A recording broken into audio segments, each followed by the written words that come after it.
Olá, bem-vindos para mais um estudo da obra Os Mensageiros, pelo Espírito André Luiz, psicografia de Chico Xavier. Estamos no nosso estudo de número 7, passando pelas lições dos médiuns, dos doutrinadores que falharam na sua última missão na Terra e acabaram por complicar a sua trajetória por conta dessa queda moral, por não cumprirem com o comprometimento que adotaram antes de reencarnar.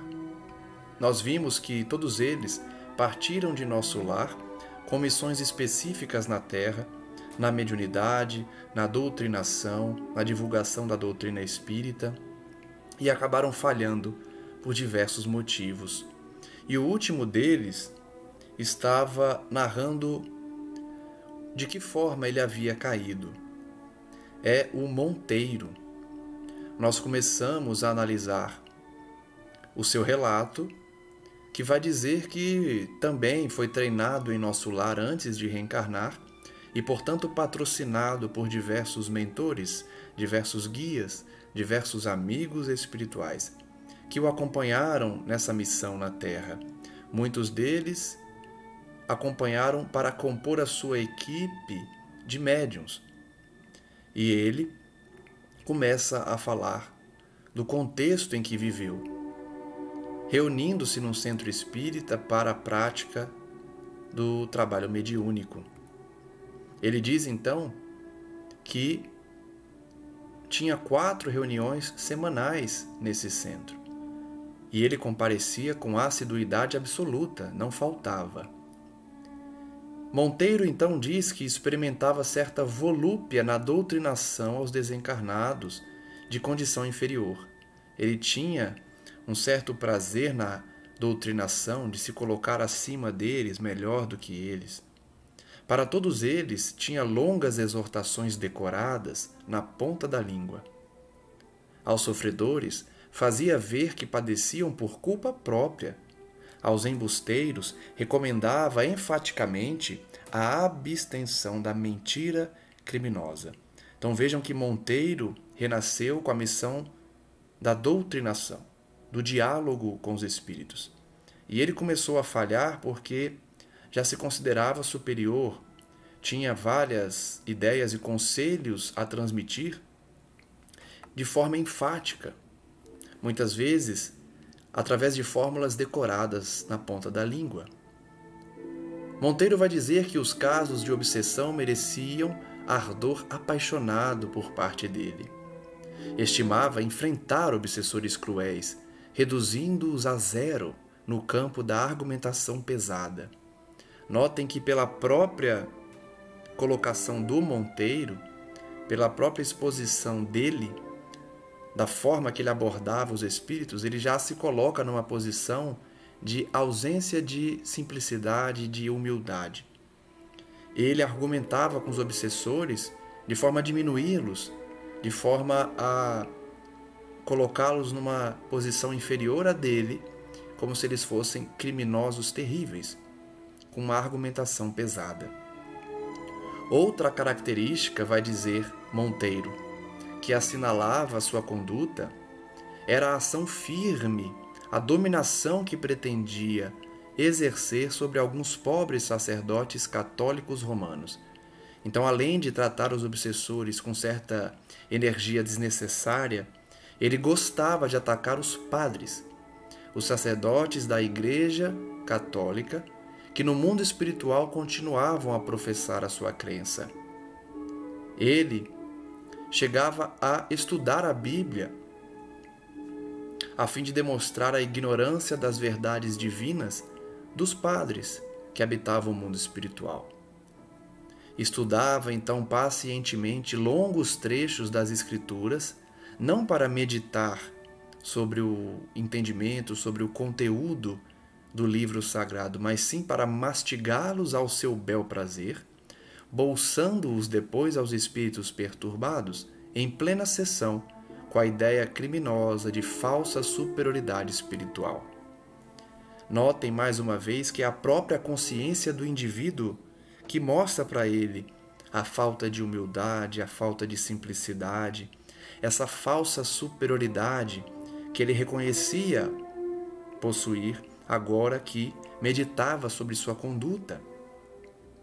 Ele decorava os trechos da Bíblia apenas para se colocar numa posição superior dos espíritos comunicantes. O apego às manifestações exteriores desorientou-me por completo.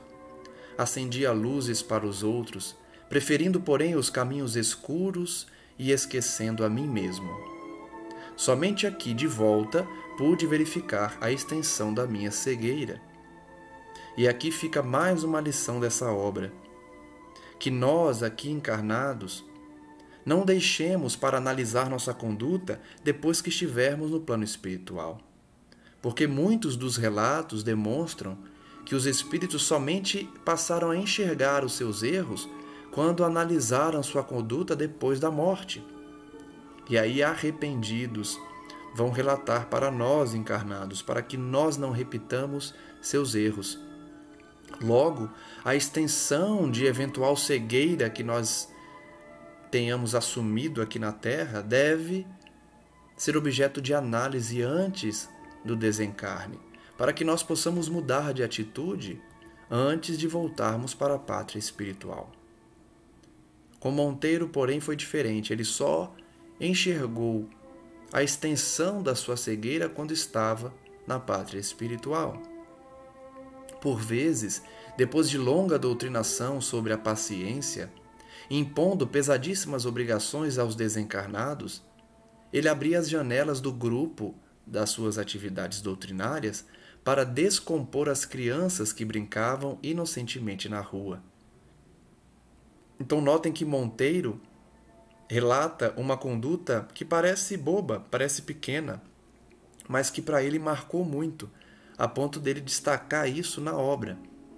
Muitas vezes ele falava da paciência para os espíritos comunicantes, pregava sobre a importância de ser calmo, tranquilo, transmitir paciência.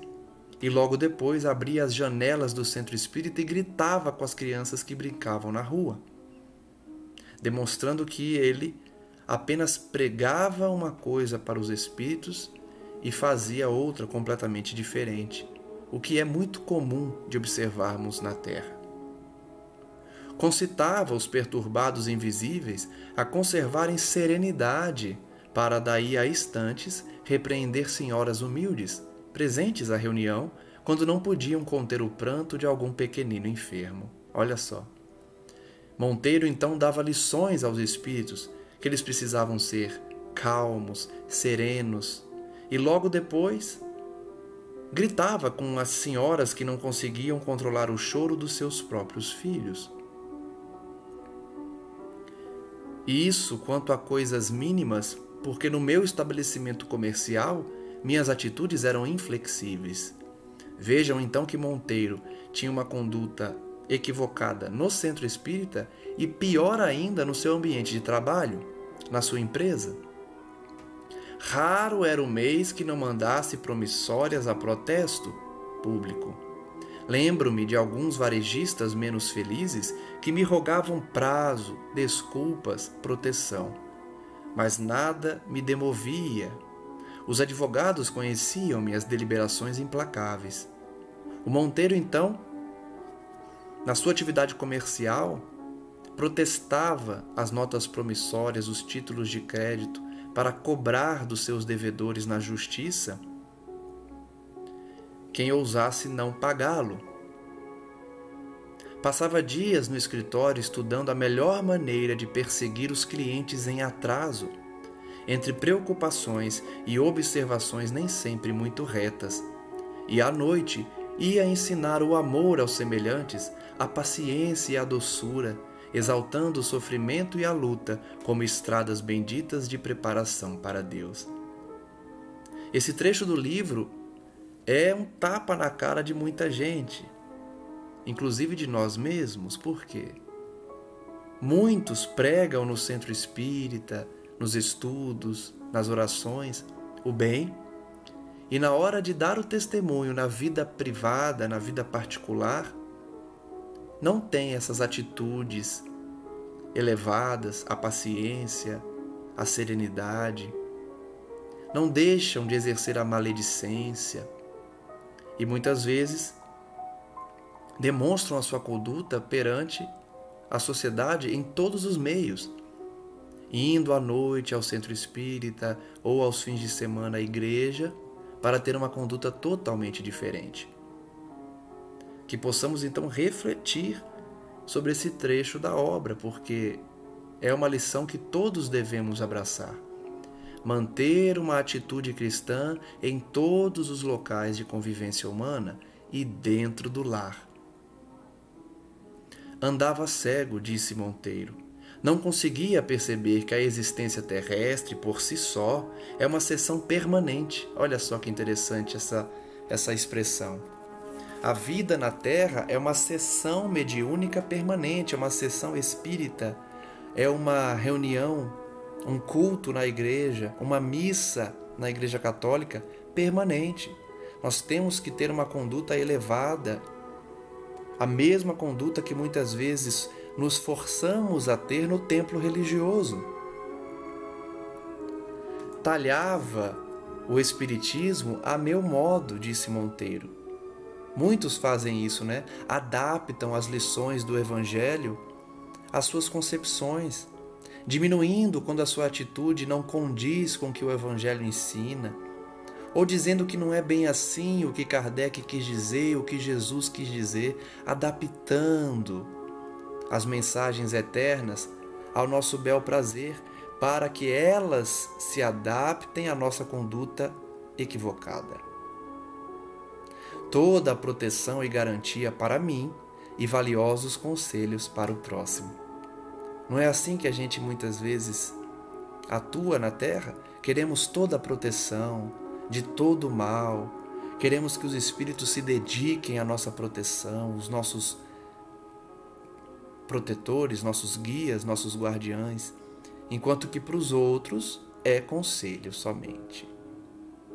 Além disso, não conseguia retirar a mente dos espetáculos exteriores. Então, além de tudo isso que ele narrou, dessa conduta equivocada, ele prezava pelo espetáculo na reunião mediúnica. Fora das sessões práticas, minha atividade doutrinária consistia em vastíssimos comentários dos fenômenos observados, duelos palavrosos, narrações de acontecimentos insólitos, crítica rigorosa dos médiuns. Olha só que lição também. Fora das sessões mediúnicas, ele discutia o que acontecia lá, ele julgava os médiuns, ele criava contendas pela palavra, discussões acaloradas, desvirtuando o objetivo do trabalho, especialmente na crítica aos médiuns. É um problema que eu já verifiquei em alguns centros espíritas, em alguns relatos de várias obras, de vários companheiros de doutrina, uma crítica excessiva aos médiuns, exigências descabidas, tornando a comunicação mediúnica muito presa, né, no sentido de o médium não ter certa liberdade para falar o que está captando do mundo espiritual. E isso acaba prejudicando a reunião mediúnica, a ponto de muitas vezes tornar essa reunião totalmente inócua, ou seja, sem qualquer mensagem de valor. Porque os médiuns têm receio de comunicar diante das inúmeras críticas que são formuladas contra eles. Monteiro então se detém um pouco, sorri e continua. De desvio em desvio, a angina encontrou-me absolutamente distraído da realidade essencial. Ele adquiriu então a problemática no coração. Passei para cá, né, para o lado espiritual, como um demente necessitado de hospício. Olha a condição que Monteiro desencarnou. Se dedicou ao centro espírita, foi doutrinador, certamente foi presidente de centro espírita e foi para o lado de lá como um demente, um louco. Reconhecia tarde demais que abusara das sublimes faculdades do verbo. Olha só como essa obra é completa. Ela traz as falhas, as quedas dos médiuns, mas também de quem veio para falar do Espiritismo, quem veio com a missão da palavra, tanto no convencimento dos espíritos rebeldes, quanto do esclarecimento para quem busca a doutrina, na propagação da doutrina espírita. Como ensinar sem exemplo? Dirigir sem amor? Pergunta Monteiro. O exemplo arrasta, quantas vezes já falamos aqui. Como dirigir um trabalho sem amor? Sem amar os médiuns que participam do trabalho, sem amar as entidades sofredoras que buscam o centro, que buscam o templo religioso para receber o socorro. Como dirigir um trabalho desse sem amor? Entidades perigosas e revoltadas me aguardavam na saída do plano físico. Olha a situação do Monteiro. Perseguido por entidades, sentia, porém, comigo, singular fenômeno, ele vai dizer. Meu raciocínio pedia socorro divino, mas meu sentimento agarrava-se a objetivos inferiores. Então vejam, mesmo depois da morte, mesmo depois de Monteiro atestar a sua realidade espiritual inferior, por conta das suas condutas equivocadas na terra, nem assim ele se arrependeu.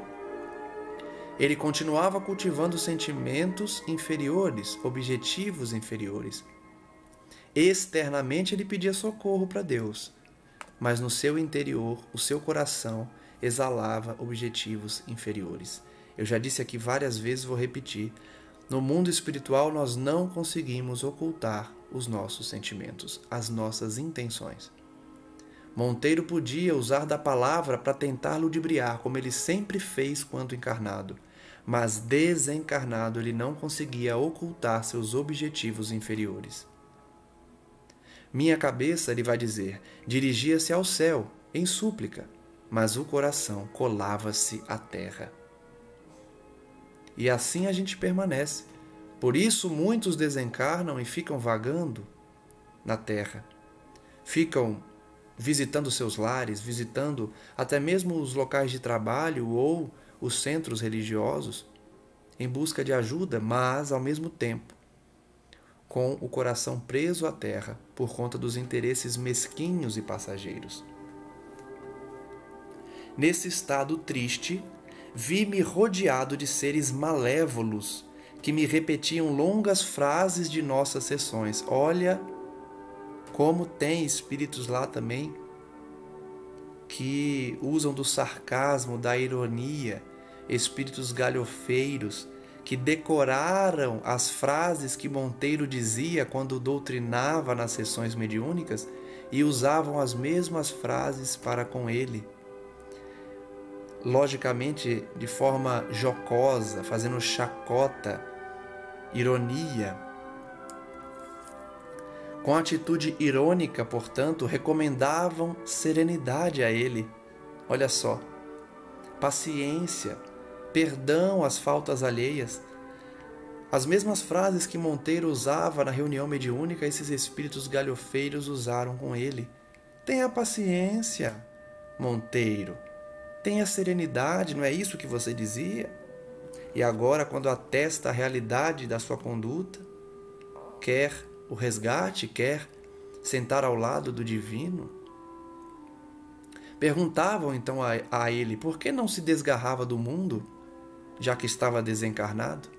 Certamente ele falava isso para os espíritos, porque ele relata aqui que a forma dele doutrinar era uma forma muito enérgica, era uma forma muito contundente, certamente quase agressiva. Então, quando ele estava na situação de necessidade, os espíritos inferiores também usavam da mesma estratégia dele, da mesma terapêutica. Por que você não deixa o mundo, já que morreu? Perguntavam para ele. Ele então vociferava, rogava, gritava, mas teve de suportar esse tormento por muito tempo. Quanto tempo será que o Monteiro ficou suportando esses ataques, vagando no plano físico? Quando os sentimentos de apego à esfera física se atenuaram, diminuíram, a comiseração de alguns bons amigos me trouxe até aqui. Então, quando ele diminuiu um pouco a sua postura orgulhosa, vaidosa, foi possível resgatá-lo e ele foi levado ao nosso lar. Imagine o irmão que meu espírito infeliz ainda estava revoltado, sentia-me descontente. Notem como os espíritos demoram para amadurecer. Mesmo diante do sofrimento, mesmo diante de reconhecer que estava desencarnado e não estava numa situação boa, mesmo assim, Monteiro estava revoltado ainda, descontente.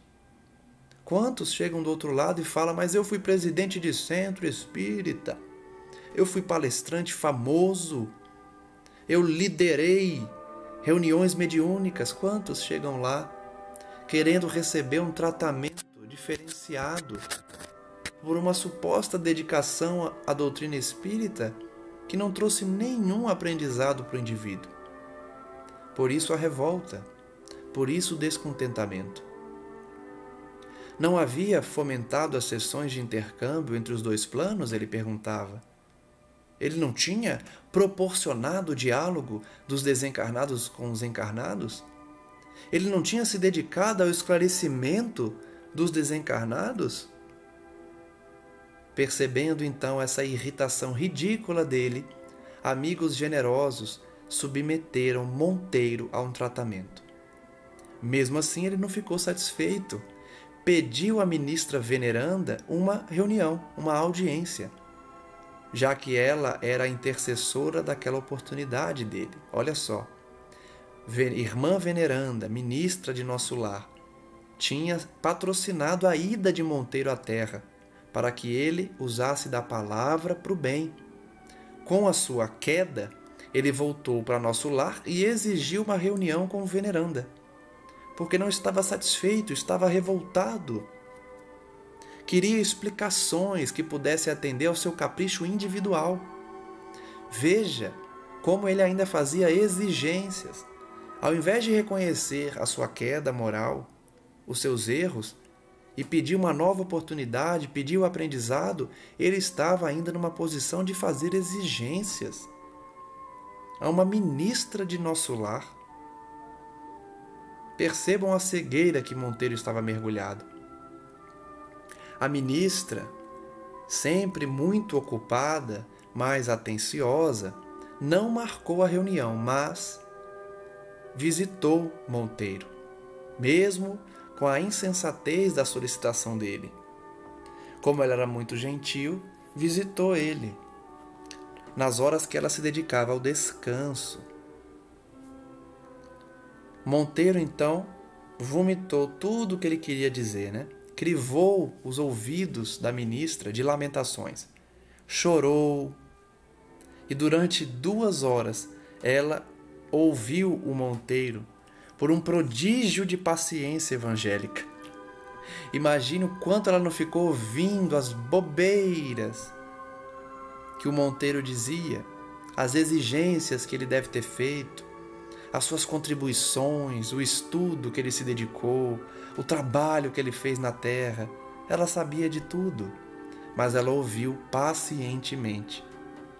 Em silêncio expressivo, deixou que o Monteiro se cansasse da exposição longa e inútil. Olha como eles são pacientes. A gente aqui da terra, né, certamente interromperia o Monteiro. Ô, amigão, para de falar um pouco aí que você está errado. Já entendi o que você está dizendo, já entendi o que você quer, né?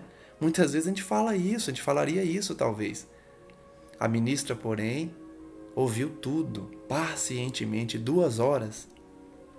Quando Monteiro finalmente se calou, à espera de palavras que alimentassem o monstro da sua incompreensão, veneranda sorriu e respondeu: Monteiro, meu amigo, a causa da sua derrota não é complexa nem difícil de explicar. Entregou-se você excessivamente ao espiritismo prático, junto dos homens, nossos irmãos, mas nunca se interessou pela verdadeira prática do espiritismo junto de Jesus, nosso mestre.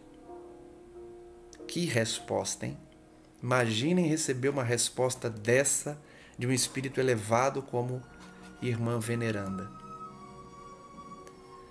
Imagine ouvir, frente a frente dela, uma palavra tão forte que demonstra a nossa pequenez. Você errou porque se dedicou aos homens da terra, praticou o espiritismo dos homens, se afastou do espiritismo de Jesus, que é nosso mestre.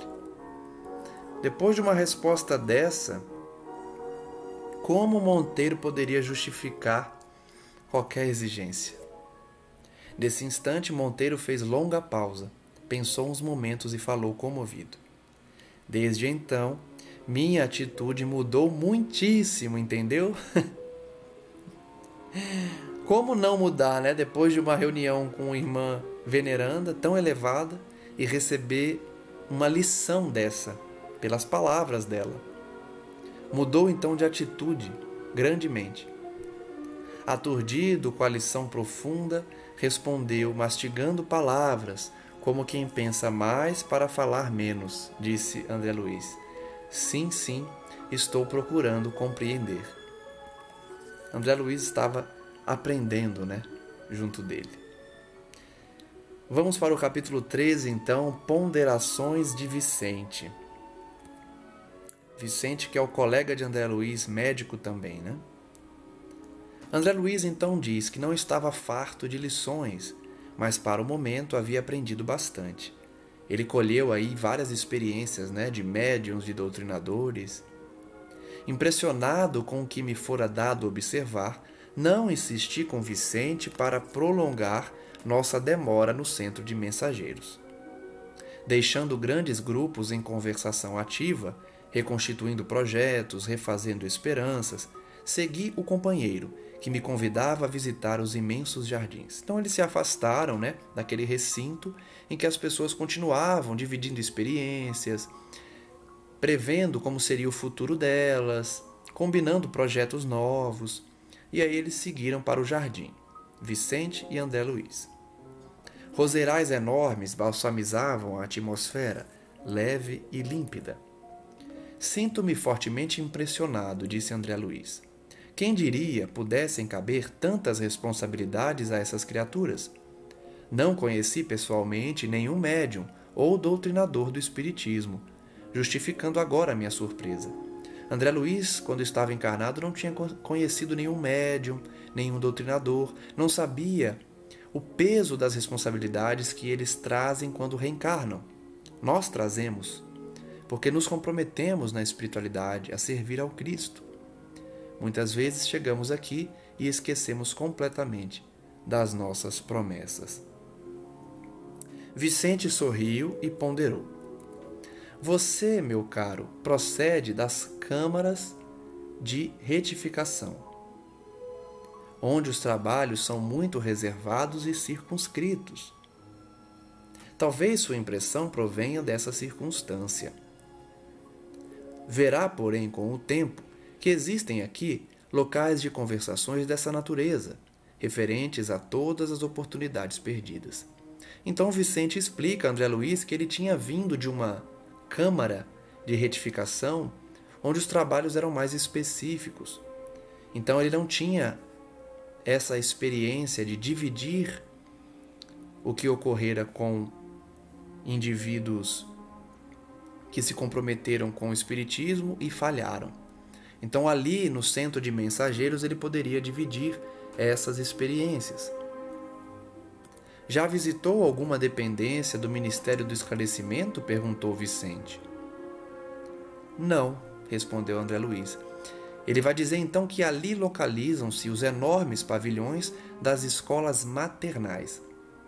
São milhares de irmãs que comentam por lá as desventuras da maternidade fracassada, buscando reconstituir energias e caminhos. Então, depois do centro de mensageiros, eles iriam para o Ministério do Esclarecimento, numa sessão específica em que mulheres que haviam na Terra dividido a experiência da maternidade também compartilhavam as suas falhas, as suas quedas, os seus fracassos. Ainda ali, temos os centros de preparação à paternidade, então não somente mães, mas também pais.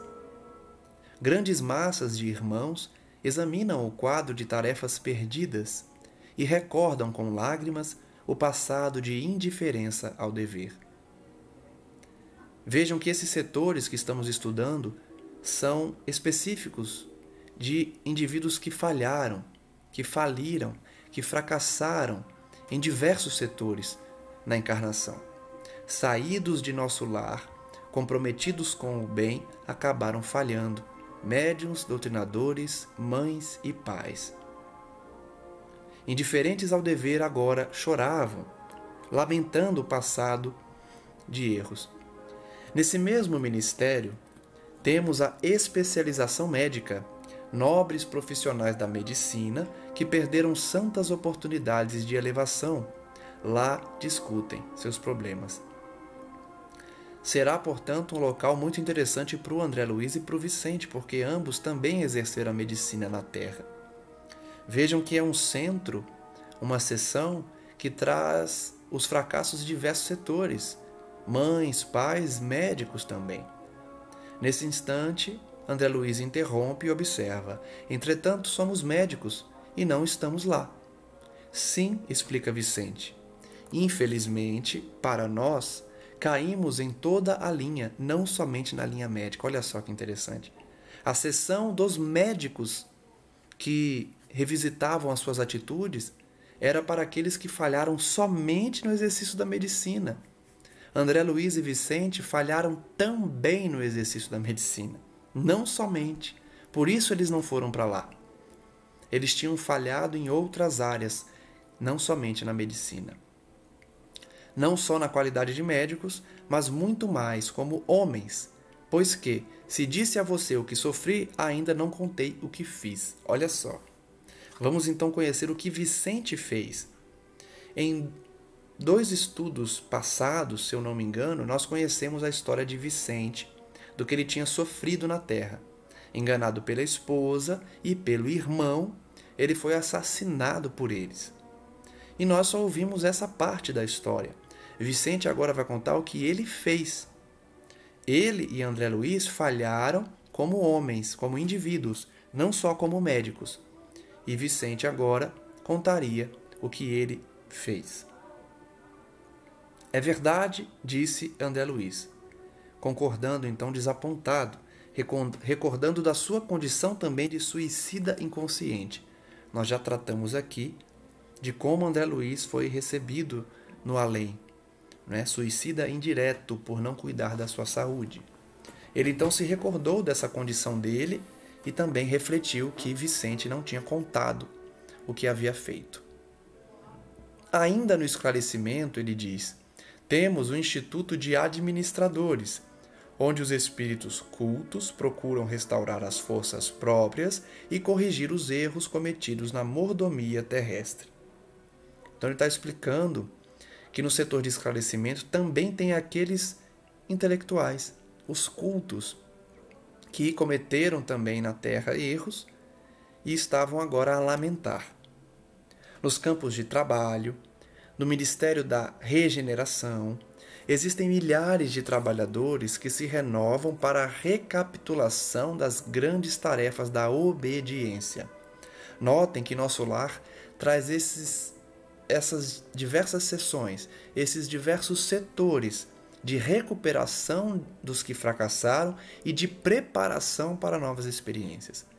Então, são pessoas que falharam nas áreas da mediunidade, da doutrinação, da maternidade, da paternidade, do exercício da medicina, na tarefa da obediência como simples trabalhadores. Olha só que interessante. São várias as áreas que a gente pode falir. Há uma área específica dos que falharam na obediência. Certo, espíritos orgulhosos que vieram numa condição simples e não adquiriram humildade, se rebelaram contra a sua condição de simplicidade, não obedecendo aos patrões, obedecendo aos pais, e aí se endividando ainda mais.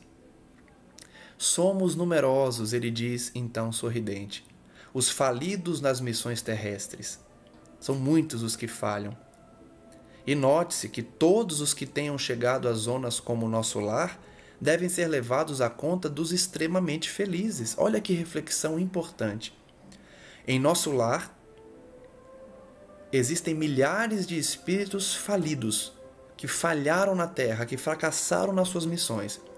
Mas eles são privilegiados, eles devem se considerar privilegiados, devem se considerar felizes, extremamente felizes na palavra de Vicente. Por quê? Porque eles foram resgatados. Existe uma porção gigantesca de espíritos que também falharam, mas ainda não foram resgatados. Estão nas zonas umbralinas, ou zonas de sofrimento, nas zonas da crosta terrestre, ainda vagando pela terra. Então, os que falharam e estão em nosso lar devem se considerar felizes, porque muitos ainda estão vagando em regiões de sofrimento. Em nosso lar, continuou ele, temos 2 ministérios celestiais, o da elevação e o da união divina, cuja influência santificante eleva o padrão dos nossos pensamentos sem que a gente perceba, de maneira direta. Então, mesmo que eles estejam numa situação difícil, inferior, eles têm um sentimento direcionado por ministérios de nosso lar, espíritos de alta estirpe moral, elevados, com as suas orações, com suas reflexões, acabam contribuindo para a elevação espiritual também dos sofredores, sem que eles percebam. Então, espíritos inferiores que estão em nosso lar acabam recebendo uma elevação também moral sem perceber, porque existem espíritos de alta estirpe nessa colônia. Por isso eles estão mais felizes lá do que em outras zonas inferiores. O estágio aqui, André, vai dizer o Vicente, representa uma bênção do Senhor. E por muito que trabalhássemos, nunca retribuiríamos a esta colônia na medida de nosso débito para com ela. Então, mesmo que eles trabalhem por muitos e muitos anos, não seria possível retribuir o que a colônia havia feito por eles. Eles deviam se considerar, portanto, abençoados e privilegiados por terem esse estágio em nosso lar. Nossa situação é a de abrigados em verdadeiro paraíso, pelo ensejo de serviço edificante que nos é oferecido. Quanto a outros companheiros nossos, 3 pontinhos, né? Ele nem diz por quê. São os companheiros que não foram resgatados, são os companheiros que estão nos umbrais, na terra, na crosta terrestre. Por isso eles são privilegiados, por isso eles devem se considerar num paraíso. E quando eu digo privilegiados, não se enganem, eu não estou dizendo que eles têm um privilégio divino, que Deus prefere eles do que os outros. É privilégio no sentido de poder usufruir de uma região abençoada, enquanto outros ainda não despertaram para isso. Eles tiveram mérito para ser resgatados e levados ali. Mas muitos ainda rebeldes não reconheceram a sua pequenez e continuam a sofrer. Não viram que Monteiro, enquanto não tinha reconhecido a sua falha, não foi resgatado? Essa é a situação de muitos. Continuam rebeldes, continuam com a vibração baixa e com isso não conseguem o resgate para colônias espirituais. Por isso, essa palavra privilégio, mas na verdade não é um privilégio divino, é um privilégio por poder dividir uma situação que muitos ainda não têm, por conta da sua decisão de revolta. Vicente então fez um longo intervalo e continuou. Quanto a muitos, estão fazendo angustiosas estações de aprendizado nas regiões mais baixas. São infelizes prisioneiros uns dos outros pela cadeia de remorsos e malignas recordações. Então, ele começa a se referir a esses que falei agora há pouco, os que estão nas zonas inferiores, as zonas de sofrimento. Interessante notar que ele usa a expressão vítimas uns dos outros, prisioneiros uns dos outros, pela cadeia de remorsos que carregam.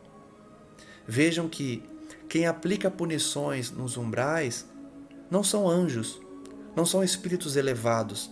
Deus não nomeia ninguém carrasco ou juiz no plano espiritual.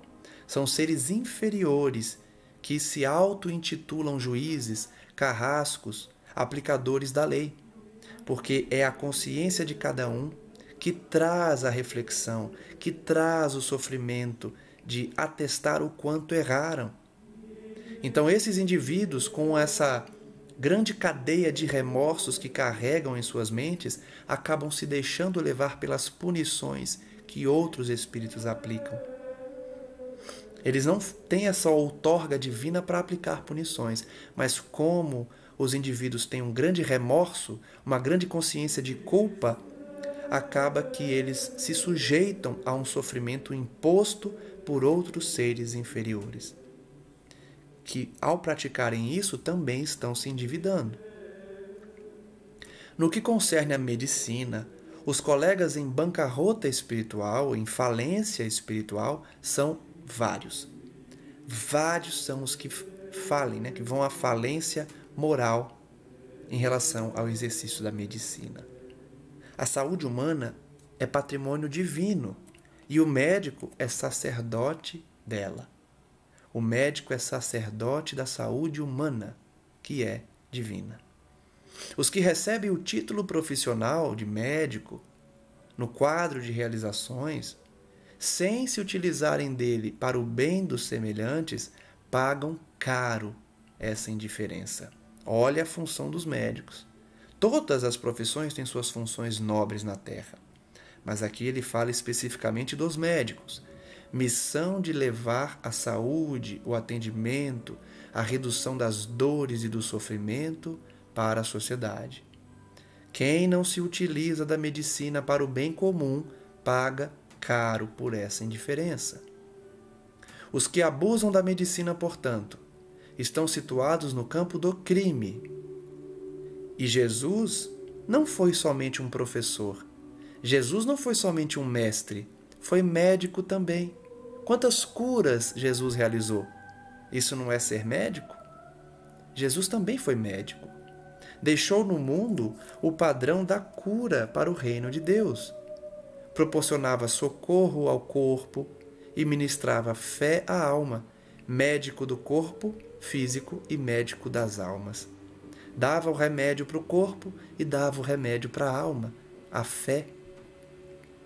Nós, porém, Vicente diz, meu caro André, em muitos casos terrestres, nem sempre aliviamos o corpo e quase sempre matamos a fé.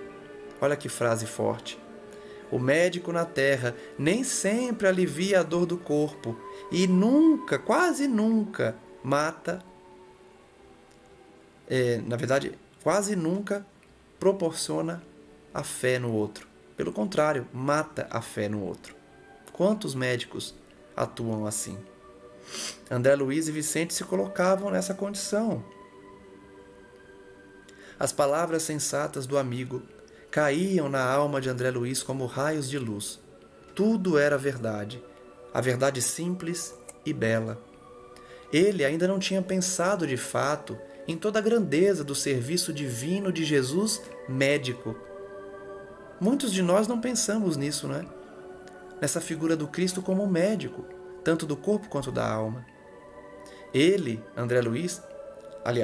Jesus, expulsara febres malignas, curara leprosos, curara cegos de nascença, levantara paralíticos, mas nunca ficava somente nisto. Além de reanimar os doentes, dava esperanças novas, convidava-os à compreensão da vida eterna. Jesus, portanto, era um médico completo. Cuidava do corpo, curava o corpo e também direcionava a alma. André Luiz então se envolveu nesses pensamentos grandiosos quando Vicente voltou a falar. Eu tenho um amigo, nosso colega de profissão, que se encontra nas zonas inferiores, já há alguns anos, atormentado por 2 inimigos cruéis. Então, Vicente tem um amigo atormentado por 2 obsessores em zonas inferiores, há muitos anos. Acontece que ele muito faliu como homem e como médico. Era um cirurgião exímio, mas tão logo alcançou renome e respeito geral, impressionou-se com as aquisições monetárias e caiu desastradamente. Quantos médicos não se especializam na cirurgia e acabam aceitando realizar cirurgias que cessam a vida, como o aborto, ou praticam a eutanásia, ou não atendem os pobres, omitem o socorro para quem não pode pagar? Quantos se iludem pelo dinheiro e deixam de atuar na medicina santificante? O amigo do Vicente, portanto, era um desses, que se impressionou com as aquisições do dinheiro e caiu de forma desastrosa.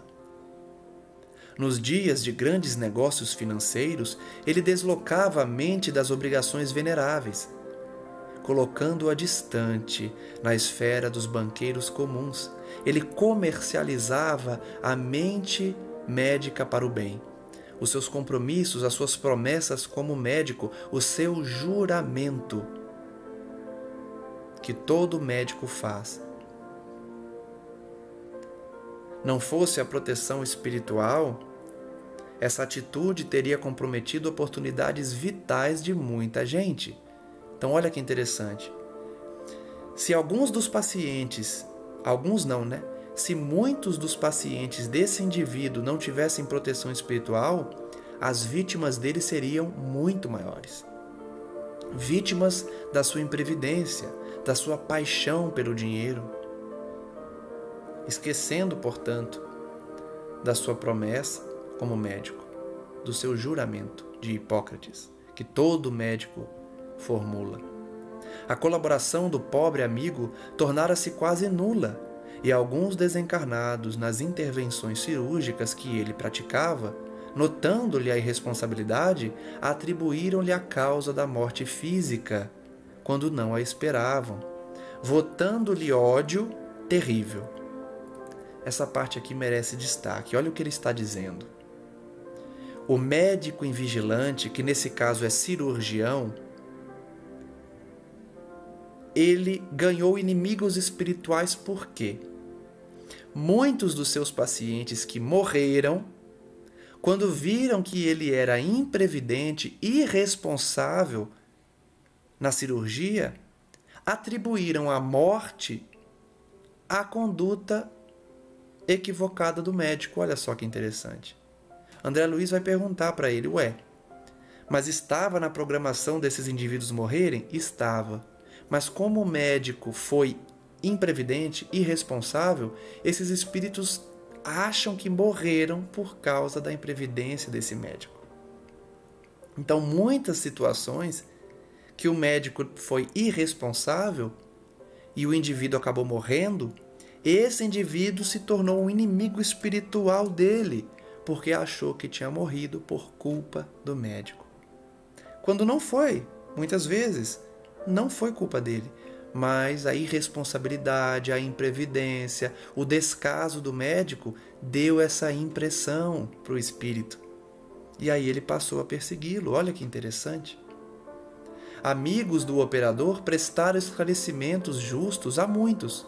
Ou seja, amigos espirituais do médico explicavam para esses espíritos: não, meu amigo, você não morreu por culpa dele. Estava na sua hora, estava na sua programação morrer dessa forma, na mesa de cirurgia. Não foi por culpa dele. Então muitos foram esclarecidos por amigos espirituais desse médico. Porém, 2 deles, mais ignorantes e maldosos, perseveraram na estranha atitude e o esperaram no limiar do sepulcro. Olha só que interessante. Muitos dos que morreram nas mãos desse médico, que já estava na hora deles morrerem, não foi por culpa dele. Muitos se convenceram disso e o libertaram, deixaram de persegui-lo. Mas 2 deles continuaram inimigos ferrenhos desse médico e aguardaram ele no plano espiritual quando ele veio a óbito. André Luiz então diz: horrível! Se ele, porém, não é culpado da desencarnação desses adversários gratuitos, como pode ser atormentado desse modo? Olha que pergunta sensata de André Luiz, uma pergunta esperada mesmo. que muitos de nós faríamos. Peraí, se ele não tem culpa pela morte desses indivíduos, por que eles o perseguem? Vicente então explica. Realmente, esse médico não tem culpa pela morte deles. Ele não tem qualquer culpa. Ele nada fez para interromper a existência física desses espíritos. Porém, ele é responsável pela inimizade e incompreensão criadas na mente dessas pobres criaturas. Vejam, a responsabilidade desse médico está na inimizade, na incompreensão criadas na mente dessas criaturas. E ele criou essa incompreensão na mente desses indivíduos porque não estava seguro do seu dever, não estava tranquilo com a sua consciência. E aí ele julgava-se culpado por conta de outras falhas que ele tinha cometido por conta da sua imprevidência. Olha como a mente humana é complexa.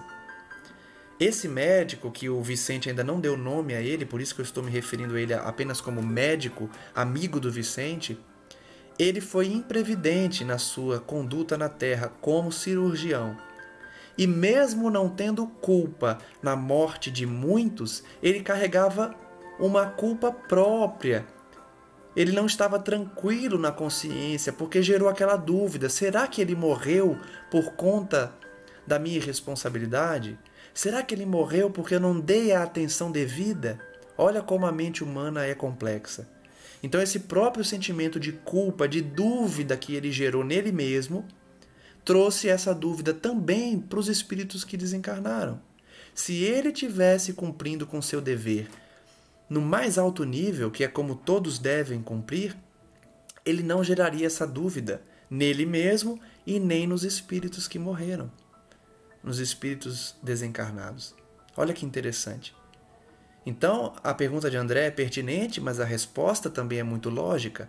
Por mais que ele não tivesse culpa pela morte daqueles indivíduos, a sua conduta errônea, a sua conduta displicente gerou essa dúvida nele e nos espíritos desencarnados.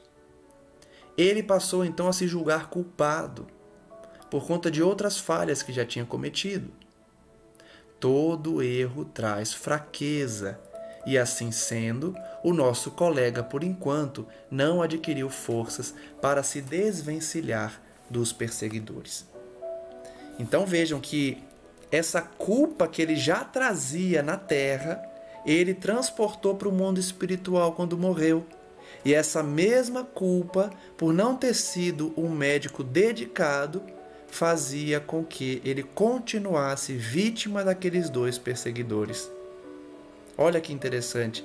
Enquanto esse médico não se libertar dessa culpa que ele traz, de não ter se dedicado da melhor forma à sua profissão, ele continuaria vítima desses dois espíritos que o perseguiam. Perante a justiça divina, portanto, ele não resgata crimes inexistentes, mas repara certas faltas graves e aprende a conhecer-se a si mesmo, a entender as obrigações nobres e praticá-las, compreendendo, por fim, a felicidade dos que sabem ser úteis com segurança de fé em Deus e em si mesmos.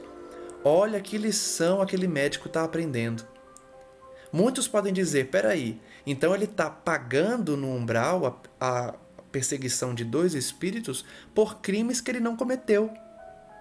Se ele não teve culpa pela morte desses espíritos, por que ele está sendo perseguido por eles?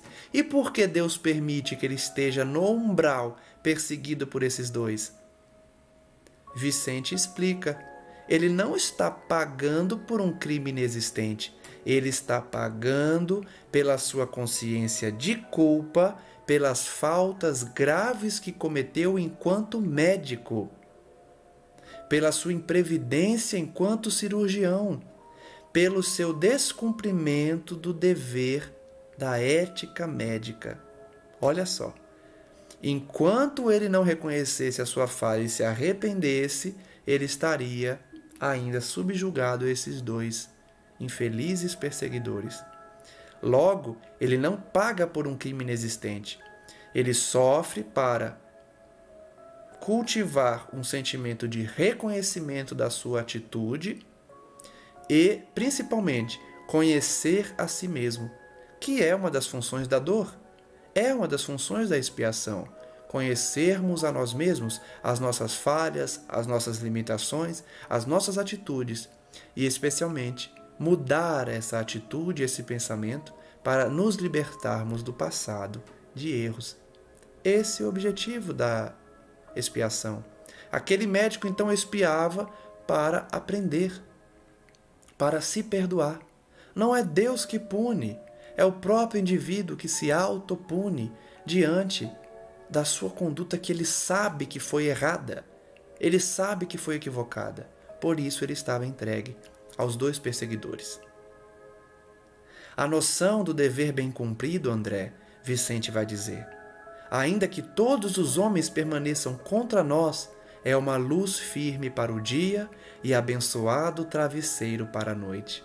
Olha que frase! A noção de dever bem cumprido é o melhor travesseiro que nós podemos ter para dormir com a consciência tranquila. Dever bem cumprido. E aí a gente pode fazer a autoanálise que todos precisamos fazer. Eu não estou pedindo para vocês fazerem numa posição de julgamento. Eu faço a minha autoanálise. Na minha profissão, eu cumpro o meu dever da melhor forma?